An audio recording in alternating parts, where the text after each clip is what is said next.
ചോദിച്ചത് കേട്ടില്ലേ? നന്ദിനിയുടെ അനുജത്തി ആരാണ്? അവളുടെ കുടുംബം എവിടെയാണെന്ന് പറയാ. എന്നെ കൊന്നാലും പറയാൻ പോകുന്നില്ല.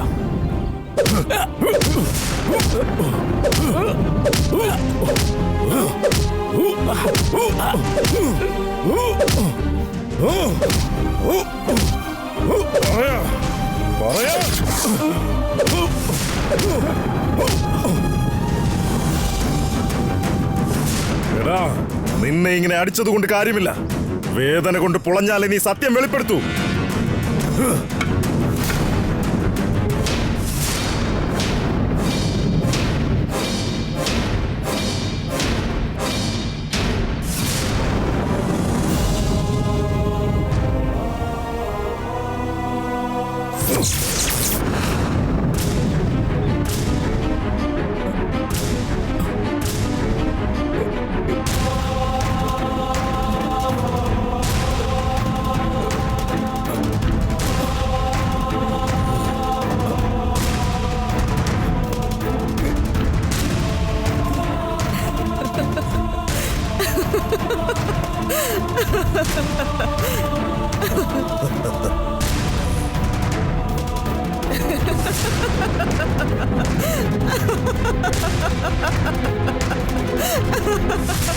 കുറച്ച് നിമിഷത്തിനുള്ളിൽ ഈ തേളുകൾ നിന്നെ കടിക്കുന്നതാണ്. അതിനു മുൻപ് സത്യം പറയാ.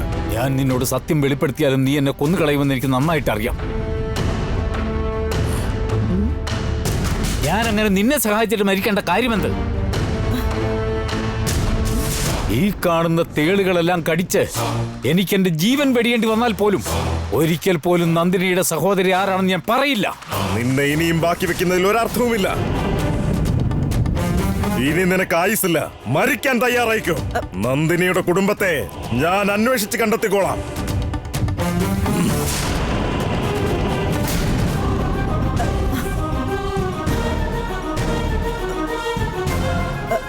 വേണ്ട നാഗനന്ദിയ,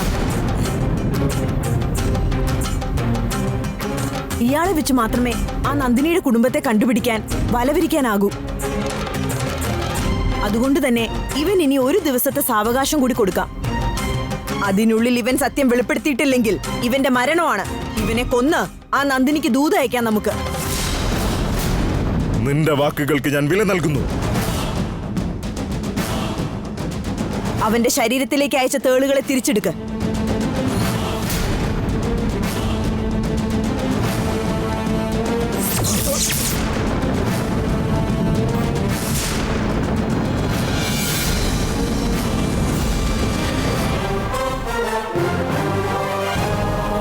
ഇനി ഒരേ ഒരു ദിവസമാണ് നിനക്ക് സാവകാശമുള്ളത്. അതിനുള്ളിൽ നന്ദിനിയുടെ അനുജത്തിയെ പറ്റി പറഞ്ഞിരിക്കണം. ഇല്ലെങ്കിൽ ഒരു ദാക്ഷിണ്യം ഉണ്ടാവില്ല.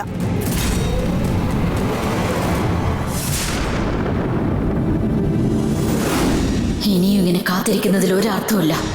എത്രയും പെട്ടെന്ന് കൊട്ടാരത്തിലേക്ക് പോയി അച്ഛനെ കൂട്ടിക്കൊണ്ടുവരണം.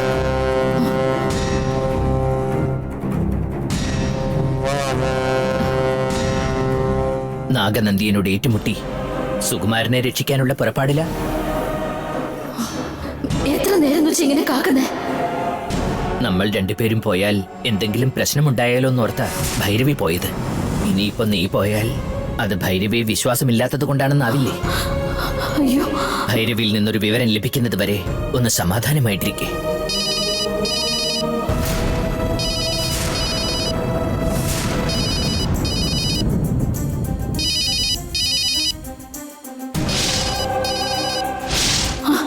ഭൈരവി അടച്ച വിളിക്കുന്നേ.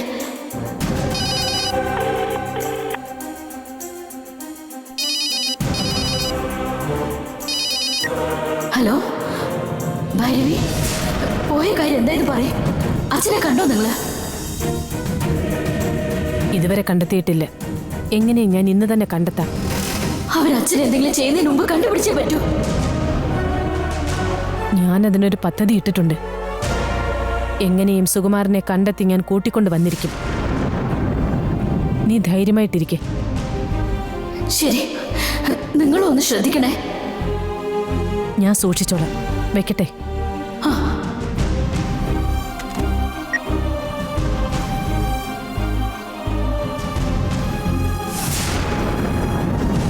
ഭൈരവി എന്ത് പറഞ്ഞു? അച്ഛനെ കണ്ടുപിടിക്കാനായിട്ട് എന്തോ പദ്ധതി ഒരുക്കുന്നു പറഞ്ഞേ. ഭൈരവി ഏതു വിധേനയും സുകുമാരനെ കൊണ്ടുവന്നിരിക്കും. നീ ധൈര്യമായിരിക്കേ. ശരി, അച്ഛന് ഭൈരവി കൊണ്ടുവരുമെന്ന് വിശ്വസിക്കാം. ഞാൻ ആ പുരുഷോത്തമനെ പറ്റി എന്തെങ്കിലും വിവരം ലഭിക്കുമെന്ന് അന്വേഷിക്കാൻ പോവാ അച്ഛാ. അവനെ പറ്റി അറിയേണ്ടതും അത്യാവശ്യം തന്നെയാ. പോയി വരും മകളെ.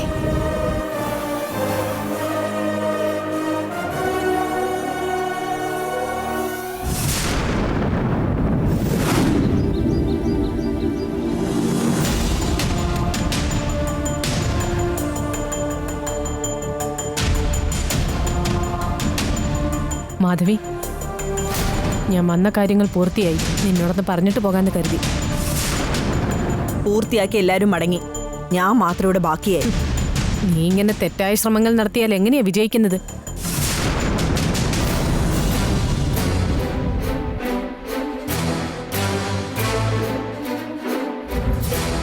അല്ല മാധവി, ആ നാഗനന്ദിനെ ഉപയോഗിച്ച് നന്ദിനിയെ കൊല്ലാൻ പോകുകയാണെന്ന് പറഞ്ഞിട്ട് എന്തായി?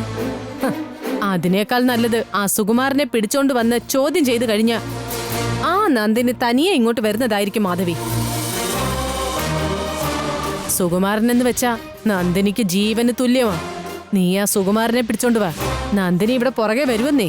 ഞാൻ അത്രയ്ക്ക് വിഡ്ഢിയാണെന്ന് കരുതിയോ ഭൈരവി നീ? സത്യം എന്താണെന്ന് ഇവള് കൂടി ഒന്ന് അറിയട്ടെ. സുകുമാരനെ നന്ദിനി ജീവന് തുല്യം സ്നേഹിക്കുന്നുണ്ടെന്ന് എനിക്കറിയാം. ആ സുകുമാരനെ ഞങ്ങൾ ഇതിനോടകം ചോദ്യം ചെയ്ത് കഴിഞ്ഞു. അങ്ങനെയാണെങ്കിൽ നന്ദിനി ഇതിനോടകം ഇവിടെ എത്തിക്കാണേണ്ടതാണല്ലോ. ഞങ്ങൾ ആ സുകുമാരനെ ഇങ്ങോട്ടേക്ക് കൊണ്ടുവന്നിരിക്കുന്നത് നന്ദിനെ ഇവിടേക്ക് വരുത്താനായിട്ടല്ല, ആ നന്ദിനിയുടെ അനുജത്തി ആരാണെന്ന് കണ്ടുപിടിക്കാനായിട്ടാ. എന്താ നീ പറഞ്ഞേ? നന്ദിനിക്ക് ഒരു അനിയത്തി ഉണ്ടെന്നോ? അതെ, നന്ദിനിക്ക് ഒരു അനുജത്തി ഉണ്ട് ഭൈരവി. അവളാൽ മാത്രമേ നന്ദിനിയെ ഇല്ലാതാക്കാനാകൂ എന്ന സത്യം ഇപ്പോഴാണ് ഞങ്ങൾ മനസ്സിലാക്കിയത്. രഹസ്യമറിയാൻ ഞങ്ങൾ പല രീതിയിലും ശ്രമിച്ചു. നന്ദിനിയുടെ അനുജത്തി ആരാണെന്നുള്ള കാര്യം മാത്രം ആ സുകുമാരൻ എത്ര ചോദിച്ചിട്ടും പറയുന്നില്ല. നീ ഈ പറയുന്ന കാര്യത്തിൽ എത്രത്തോളം സത്യം ഉണ്ടെന്നൊന്നും എനിക്കറിയില്ല. എന്നാൽ നന്ദിനിക്ക് ലോകത്തൊരു കൂടപ്പിറപ്പുണ്ടെന്ന് നീ പറഞ്ഞത് സത്യമാണെങ്കിൽ അവൾ ആരാണെന്നുള്ള കാര്യം സുകുമാരന്റെ മനസ്സിൽ നിന്ന് എങ്ങനെ ചൂഴ്ന്നെടുക്കണമെന്നുള്ളത് എനിക്ക് നന്നായിട്ടറിയാം. പക്ഷെ ഇപ്പൊ ഞാനിത് തലയിടാൻ വന്ന നമുക്കുള്ളിൽ നീയാണോ വലുത് ഞാനാണോ വലുതെന്നുള്ളൊരു മത്സരം ഉണ്ടാവും. അതുകൊണ്ട് ഞാനൊന്നിലും ഇടപെടുന്നില്ല. വരട്ടെ. നിക്ക്. നീ ഈ കാര്യത്തിൽ ഞങ്ങളെ സഹായിക്കുന്നതിൽ എനിക്ക് യാതൊരു പ്രശ്നവുമില്ല ഭൈരവി. എന്തെന്നാൽ നന്ദിനിയുടെ അവസാനം കാണുന്നതിനായി ഞാൻ ആരുടെ മുന്നിലും തലകുനിക്കാൻ തയ്യാറായി തന്നെയാ നിൽക്കുന്നത്. നിന്നെ കൊണ്ട് സാധിക്കുമെങ്കിൽ അയാളിൽ നിന്ന് ആ രഹസ്യം മനസ്സിലാക്കിയെടുക്കാൻ ശ്രമിക്കുക. നീ തന്നെ ഇങ്ങനെയൊക്കെ പറയുമ്പോ എനിക്ക് സഹായിക്കാതിരിക്കാൻ പറ്റില്ലല്ലോ. ഞാൻ സത്യം എന്താണെന്ന് തെളിയിക്കാം മാധവി. എന്നെ സുകുമാരൻ ഇരിക്കുന്നിടത്തേക്ക് കൂട്ടിക്കൊണ്ടു പോ. എന്റെ വാക്കുകളിൽ നീ ഇത്ര പെട്ടെന്ന് വീണു പോകുമെന്ന് ഞാൻ കരുതിയില്ല മാധവി. സുകുമാരൻ എവിടെയാണുള്ളതെന്ന് എനിക്ക് കണ്ടുപിടിക്കാൻ കഴിഞ്ഞില്ല. ഇപ്പൊ നീയായിട്ടത് കാട്ടിത്തരുമ്പോ എന്താ നീ ആലോചിക്കുന്നേ? വാ.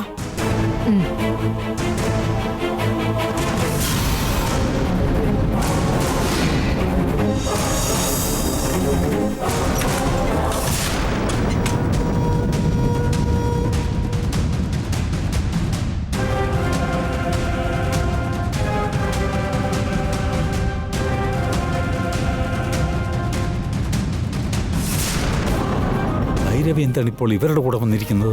നന്ദിനി ചിലപ്പോൾ പറഞ്ഞു വെച്ചായിരിക്കുമോ? ഇവളെ എന്തിനിങ്ങോട്ട് കൊണ്ടുവന്നു? സുകുമാരനെ കൊണ്ട് ഇവൾ സത്യം പറയിക്കാമെന്നാ പറയുന്നേ. അതുകൊണ്ടാ ഇങ്ങോട്ട് വിളിച്ചത്. നമ്മളാൽ കഴിയാത്തത് അവൾക്ക് എങ്ങനെ സാധ്യമാകും? നമ്മളെ കൊണ്ട് സാധിക്കുന്നില്ലെന്ന് കരുതി അതാർക്കും സാധിക്കില്ലെന്ന് കരുതുന്നത് ശരിയാണോ നന്ദിയ? ഭൈരവിക്കുള്ള മാന്ത്രിക ശക്തികൾ ഉപയോഗിച്ച് അവളാൽ കഴിയുന്നത് അവൾ ചെയ്യട്ടെ. നമുക്ക് സത്യം അറിയുക എന്നതല്ലേ പ്രധാനം.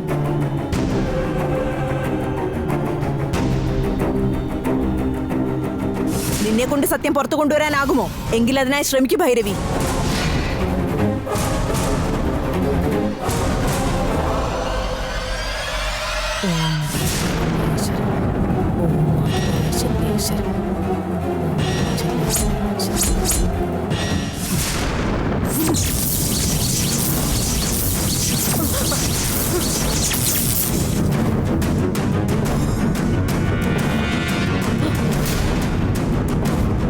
ഇവന്റെ മനസ്സിനുള്ളിലേക്ക് കടന്നുകൂടാൻ പറ്റാത്ത രീതിയിൽ നന്ദിനി ഇവന് മാന്ത്രിക വലയം തീർത്തിട്ടുണ്ട്.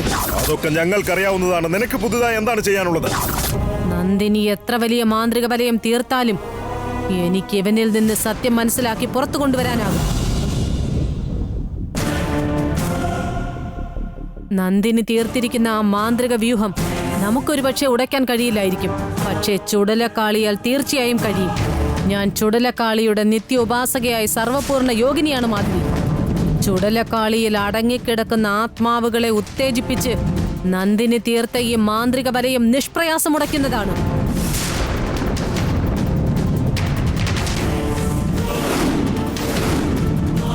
അത് സാധ്യമെങ്കിൽ ഉടനെ ആ ആത്മാക്കളെ ഉപയോഗിച്ച് നന്ദിനി തീർത്തിരിക്കുന്ന ആ വലയം ഇല്ലാതാക്ക്. അതുടനെ തന്നെ ചെയ്യാൻ സാധിക്കുന്ന പൂജയല്ല. അർദ്ധരാത്രിയിൽ വേണം ആ പൂജ ചെയ്യാൻ. ഇന്നേക്ക് രാത്രി കൃത്യം 12 മണി സമയത്ത് ഞാൻ ഇയാളിലേക്ക് ആത്മാക്കളെ ആവാഹിച്ചു വിടുന്നതായിരിക്കും. ആ ആത്മാക്കൾ ഇയാളുടെ മാന്ത്രിക വലയം ഭേദിച്ചുകൊണ്ട് ഇയാളിൽ ഏൽപ്പിക്കുന്ന ഉപദ്രവങ്ങളിലൂടെ സത്യം ഞാൻ പുറത്തു കൊണ്ടുവരും. നീ പറയുന്നതൊക്കെ നടക്കുമോ? നടന്നിരിക്കും. രാത്രി വരെ കാത്തിരുന്നു. ഈ ഭൈരവിയുടെ ശക്തി എന്താണെന്ന് അറിഞ്ഞിരിക്കും.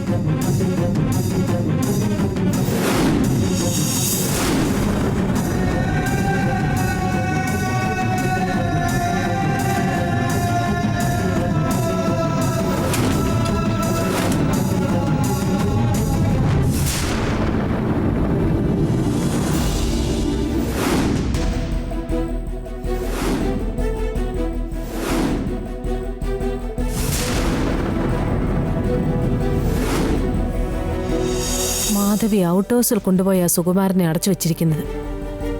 കൂടെ തന്നെ ആ നാഗനന്ദിനും കാവലായിട്ടുണ്ട്. ഇപ്പൊ എങ്ങനെയാ ഇവരെ അറിയാതെ അകത്തേക്ക് പോയി സുകുമാരനെ ഒന്ന് രക്ഷിക്കാൻ പറ്റുന്നത്?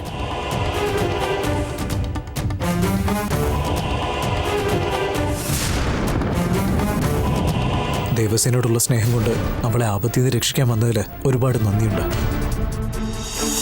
ദേവസേനയുടെ കഷ്ടകാലത്തെക്കുറിച്ച് പറഞ്ഞു തന്നെ ആ നാഗനന്ദിനെ അവിടെ നിന്ന് പുറത്തേക്ക് കൊണ്ടുവരാം. ജാനകിയോ ഇന്ന് നമ്മളോടൊപ്പം ഇല്ല. ദേവസേനയ്ക്കെങ്കിലും ആപത്തൊന്നും വരരുതേ എന്നാണ് ഞാൻ പ്രാർത്ഥിക്കുന്നത്. ദേവസേനയുടെ നന്മയ്ക്ക് വേണ്ടിയിട്ടും അവളുടെ സംരക്ഷണത്തിനു വേണ്ടിയിട്ടും ഒരു പൂജ നടത്തേണ്ടതായിട്ടുണ്ട്.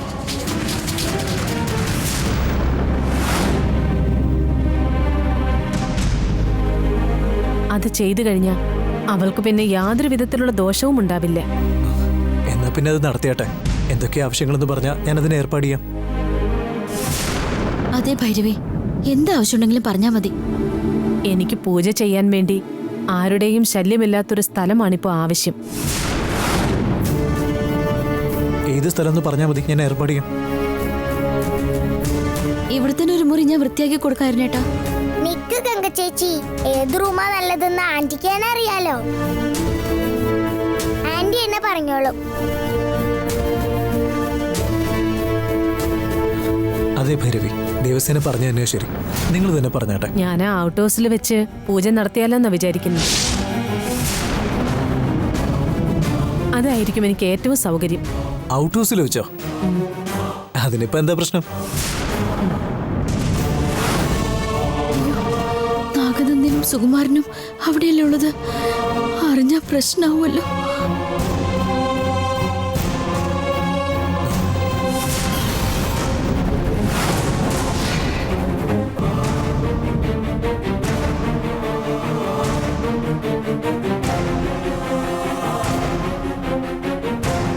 ഗംഗേ, അവർക്ക് ഔട്ട് ഹൗസിൽ വെച്ച് പൂജ ചെയ്യാനുള്ള ഏർപ്പാട് ചെയ്യാം.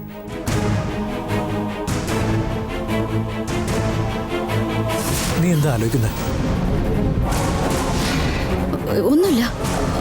ഔട്ട് ഹൗസ് വൃത്തിയാക്കാതെ അവിടെ പൂട്ടിയിട്ടിരിക്കല്ലേ, അതുകൊണ്ടാ ഇവിടെ തന്നെ ഒരു മുറി കൊടുക്കാന്ന് പറഞ്ഞേ. ശാസ്ത്രപ്രകാരം ഔട്ട് ഹൗസിൽ തന്നെ വേണം പൂജ ചെയ്യാൻ. എനിക്ക് ആ സ്ഥലമൊന്ന് വൃത്തിയാക്കി തന്നൂടെ?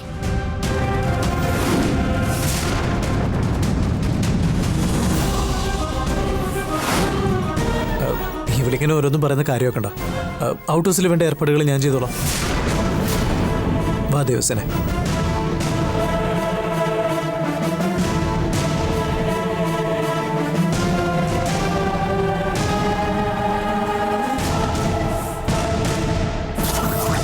ഈ അവസരം ഉപയോഗിച്ച് സുകുമാരനെ ഇവിടുന്ന് രക്ഷപ്പെടുത്തിയേ പറ്റൂ.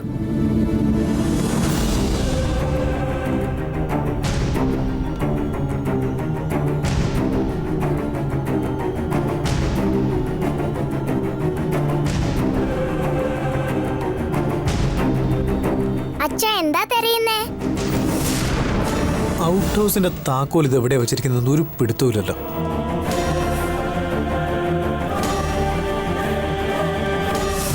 അച്ഛ, ഔട്ട് ഹൗസിന്റെ താക്കോല് ഷെൽഫിലുണ്ടല്ലോ.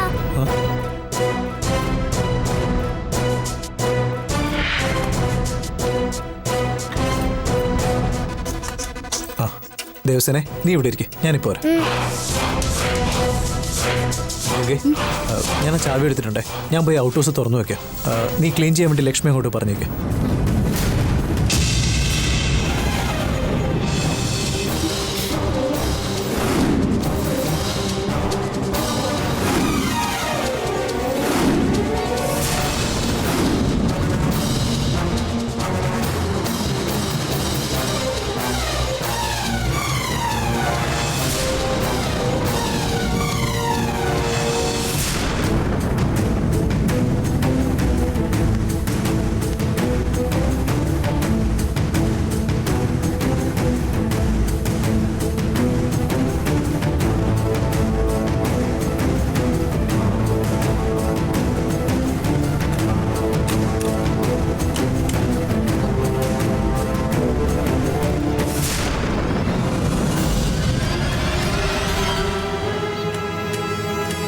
അരുൺ എന്തിനാ ഇപ്പൊ ഔട്ട് ഹൗസിലേക്ക് പോകുന്നത്? ഇനിയൊരു പക്ഷേ നാഗനന്ദീൻ അവിടെ ഉണ്ടെന്ന് ഗംഗ പറഞ്ഞു കാണുമോ?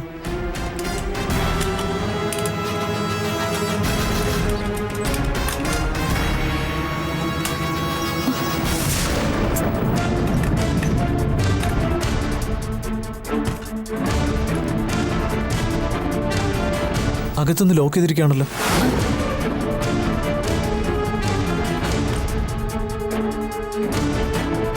ആരോ അകത്തുണ്ട്.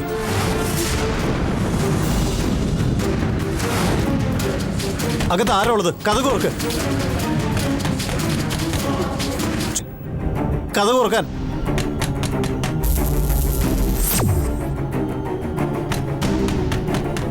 ആരാ അകത്ത്? കഥ തുറക്കാനാ പറഞ്ഞേ. തുറന്നില്ലെങ്കിൽ ചവിട്ടി പൊളിക്കും ഞാൻ.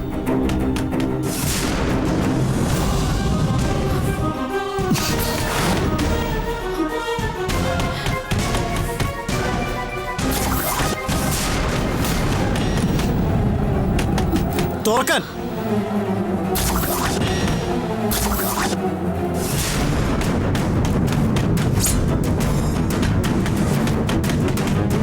കഥ തുറക്കാനാ പറഞ്ഞേ. അകത്ത് ആരാണെന്ന്?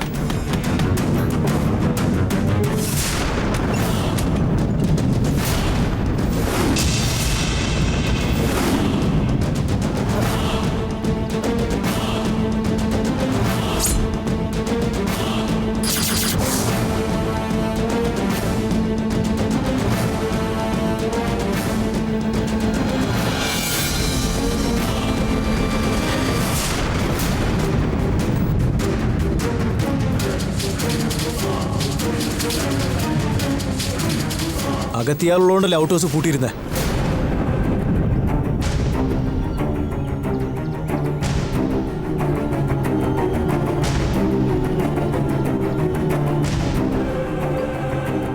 ഇതെല്ലാം ഇവര് പറഞ്ഞിട്ടാ.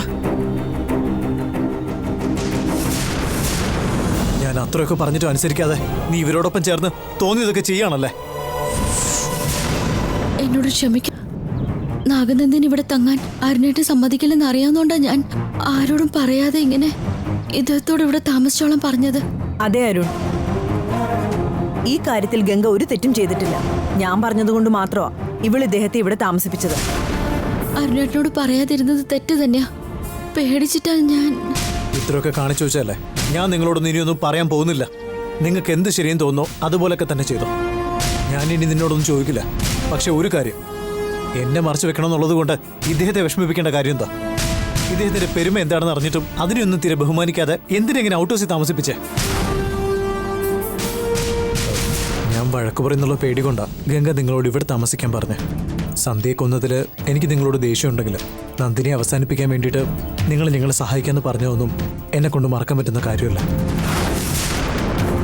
ആ ഒരു കാര്യം മാത്രം മതി നിങ്ങളെന്നും ബഹുമാനിക്കാനായിട്ട്. നിങ്ങൾ ഇവിടെ താമസിക്കണ്ട, കൊട്ടാരത്തിൽ താമസിക്കാം. അതിന്റെ ആവശ്യമില്ല. ഇവിടെ എനിക്ക് യാതൊരു അസൗകര്യങ്ങളുമില്ല. ഞാൻ ഇവിടെ തന്നെ കഴിയാം. ഏയ് അതല്ല, നിങ്ങളിങ്ങനെ ഇവിടെ താമസിക്കാൻ പാടുള്ളതാണോ? കൊട്ടാരത്തിലേക്ക് വന്നട്ടെ.